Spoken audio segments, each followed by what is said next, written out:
Lucas, capítulo 22, versículo 15.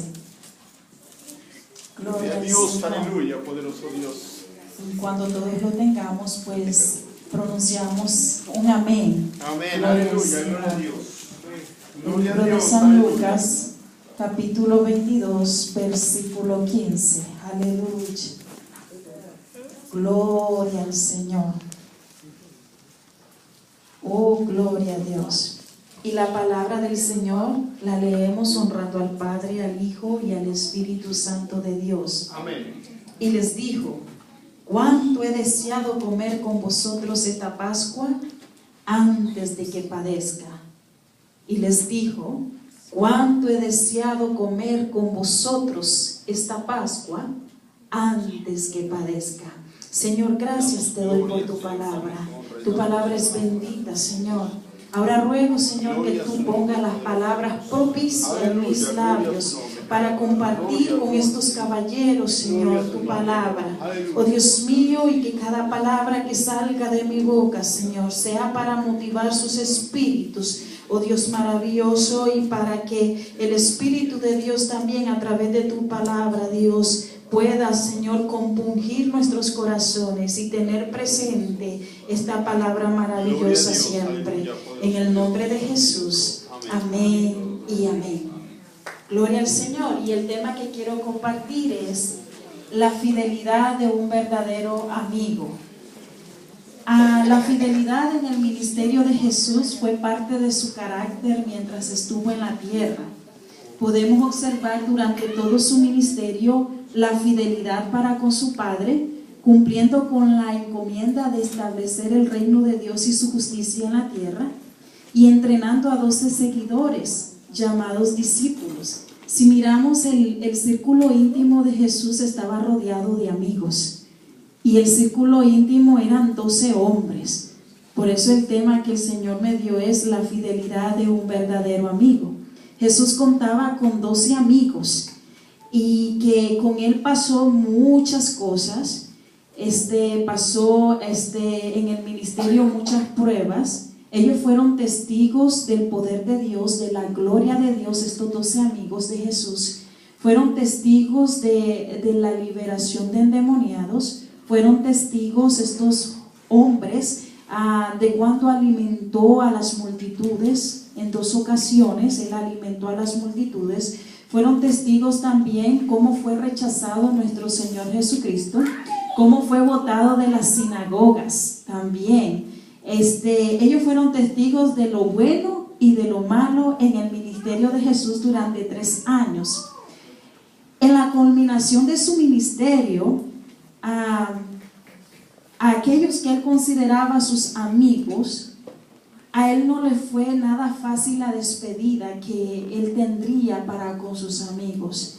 Él se tenía que despedir porque se culminaban los días sobre la tierra y tenía que dejarles saber a sus amigos que faltaban unos cuantos días para poder culminar su obra aquí en la tierra de establecer su reino o el reino de Dios sobre la tierra. Y este momento fue un momento muy difícil. Haciendo un paréntesis, creo que a todos los seres humanos, cuando toca el momento de despedirnos de alguien, es un momento bien difícil, porque luego que esa persona se va, pues causa tristeza, causa dolor, causa desesperación, extrañamiento hacia la otra persona. Jesús, recordemos que estaba como humano. Él estaba viviendo como un humano igual que todos nosotros, y Él se estaba enfrentando a este momento donde iba a dejar a aquellas personas que habían estado por 3 años con Él y que en cierta forma habían sido fieles, porque recordemos que ellos dejaron todo lo que tenían que hacer, sus trabajos, como todos nosotros trabajamos. Ellos dejaron la barca, algunos los que eran pescadores, y le siguieron. El que estaba cobrando impuestos también dejó lo que estaba haciendo y le siguió. Entonces miramos que ellos también, como amigos, como 12 amigos, también dejaron todo lo que a ellos, lo que lo ataba a ellos, con tal de seguir a Jesús en el ministerio. Y en estos 3 años observamos fidelidad de ambas partes. Observamos fidelidad de parte de Jesús para con ellos y fidelidad de parte de ellos para con Jesús en todo el ministerio. Entonces se acercaba la fiesta de la Pascua, como lo estudiamos el domingo, y él no encontraba la manera. El apóstol Pedro y el apóstol Juan se acercaron a él. ¿Y dónde vamos a pasar la fiesta? ¿Qué quieres que hagamos? Entonces el Señor Jesús, en el capítulo 22 de Lucas, observamos que les dijo: vayan, y en lo que van en el camino se van a encontrar a alguien que viene con un cántaro. A ese que ustedes miren, síganle. Y entonces cuando donde él entrare, ustedes entran. Ahí les dijo el Señor. Y cuando ustedes lleguen a ese lugar, ustedes le dicen al dueño de casa: por favor, ¿dónde está el lugar? Enséñanos el lugar que va a ser dedicado para sus discípulos y el maestro para reunirse y para celebrar la Pascua o para celebrar la fiesta.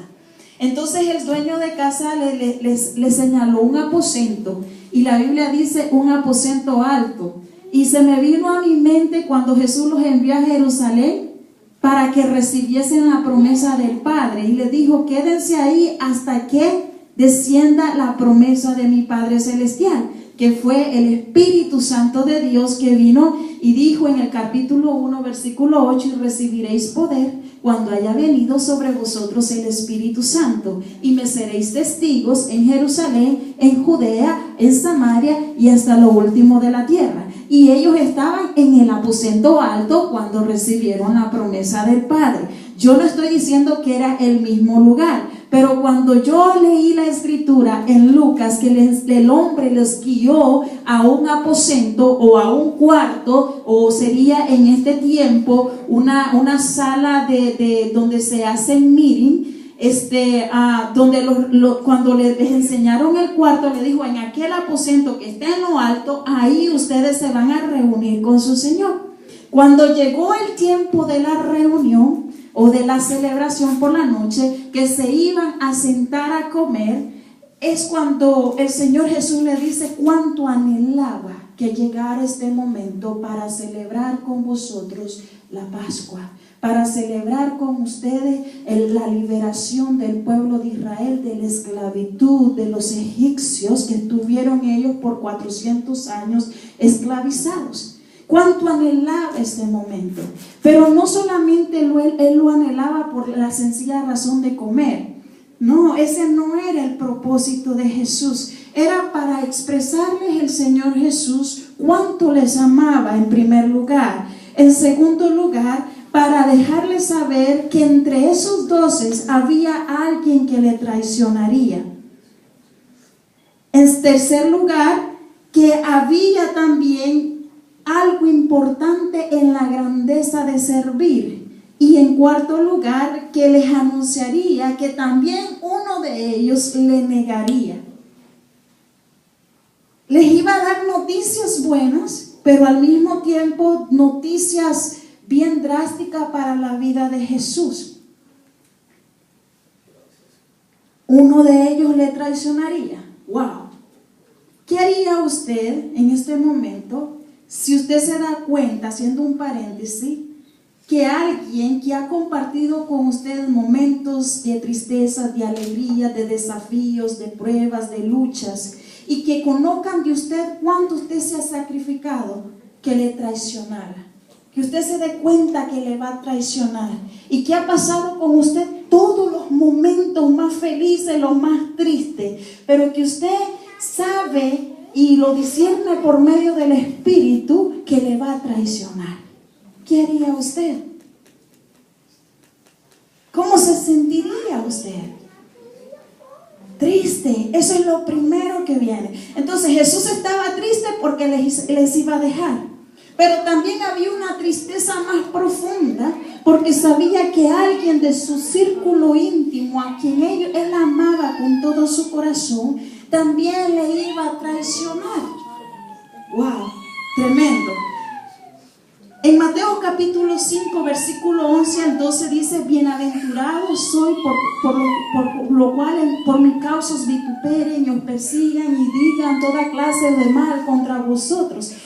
A lo contrario, alegraos y gozaos, porque a los profetas les hicieron cosas peores que a ustedes.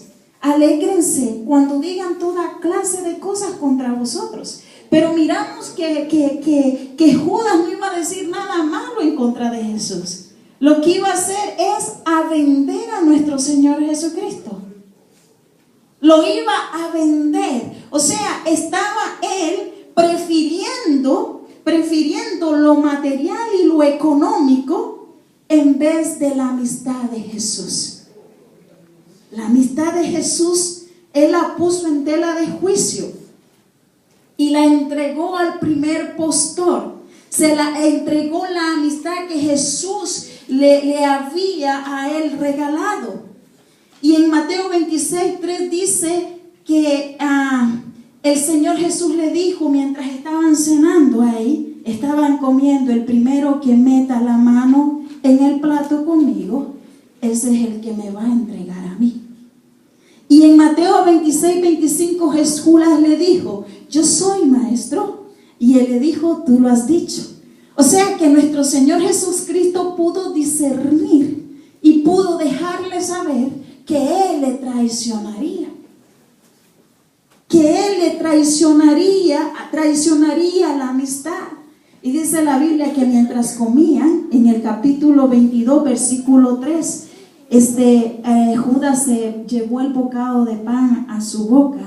Y dice la Biblia que Satanás entró en Judas y fue con los principales sacerdotes y con los jefes de la guardia a ponerse de acuerdo qué día le entregaría o cuándo le entregaría. Y la Biblia es clara a decir: Satanás entró en él. Y uno dice: ¿cómo es posible que en una persona que ha seguido al Señor por tanto tiempo, Satanás entre? Es que cuando se le da cabida al diablo, el diablo entra. Cuando se le abren las puertas a Satanás, Satanás entra y destruye la obra que Dios ha hecho en nosotros. Así que nosotros debemos de cerrarle toda puerta que el enemigo pueda encontrar abierta. Nosotros tenemos que cerrarle las puertas al enemigo para que él no pase del límite. Él podrá andar alrededor de nosotros, pero nunca nos va a tocar, porque el amparo de Jehová está alrededor de nosotros y la sangre de Cristo tiene poder y nos cubre de todo mal. Y dice la Biblia en el Salmo 91: el que habita al abrigo del Altísimo morará bajo la sombra del Omnipotente. Si nosotros estamos bajo la sombra del Omnipotente, pues el enemigo de las almas no va a entrar a nuestro corazón, porque nosotros estamos dejando guiar por la voluntad de Dios y bajo la dirección del Espíritu Santo de Dios. Pero Judas era ambicioso, dice la Biblia. Era un hombre ambicioso y le gustaba el dinero. Él era el tesorero de ese círculo íntimo de Jesús. Y no digo nada por las tesoreras de acá, ¿ok? No se me ofendan. ¿Ok? Él estaba en el círculo íntimo. Era el tesorero de Jesús. Era al que los discípulos le confiaban el dinero de las entradas. Pero él no tenía un corazón bueno delante de Dios. Él interesaba que en el reinado de Jesús, él tener una posición. Él pensaba que el reinado que Jesús venía a establecer, igual que todos los judíos, iba a ser un gobierno político y social. Y dijo: espérate, yo siendo el tesorero puedo alcanzar una posición buena en este reino. Y cuando Jesús destruya a los romanos y los eche fuera y nosotros quedemos reinando, pues yo voy a tener tal vez el nombre del canciller de la república, ¿ok? De Jerusalén. Yo voy a tener el poder para estar en control de las finanzas de Jerusalén y de todo el distrito aquí. Pero cuando cuando se dio cuenta, cuando aquella mujer llegó a Jesús, antes de que se diera la crucifixión, llegó una mujer María y derramó un frasco de alabastro de perfume que equivalía a un año de salario de una persona. Y entonces ella lo derramó y él dijo: Señor, pero ¿cómo tú vas a permitir que esta mujer con ese perfume se le hubiera dado de comer a tantos hombres y a tantas mujeres y a tantos niños?